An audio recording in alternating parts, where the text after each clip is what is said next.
Hi everyone! Alam ko, lahat tayo may kanya-kanyang goals sa buhay. Isa sa mga goals natin, yung magkabahay, di ba? Magkakotse, mag-travel, at higit sa lahat magkaroon ng ipon.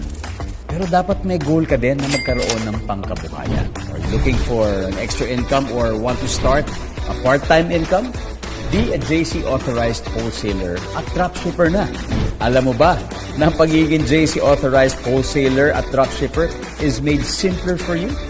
Trust me. Sobrang simple lang ito gawin. Dahil dito, you don't have to worry about your rental expense, monthly dues, and physical store. Ang kailangan mo lang ay ang iyong cellphone at internet. At kahit nasa bahay ka lang, pwede ka na mag-part-time at magkaroon ng extra income. The good thing about this is hindi mo na kailangan humanap pa ng suppliers dahil pag ikaw ay isang JC Authorized Wholesaler at Dropshipper, magkakaroon ka ng up to 60% discount sa mga produkto.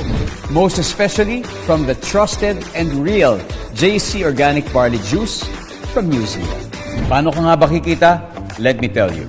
1,200 pesos na JC Organic Barley Juice times, sabihin natin 2 customers, so that's 2,400 pesos times 60% commission mo.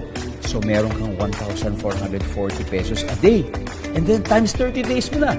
So meron kang total of 43,200 monthly. Imagine that.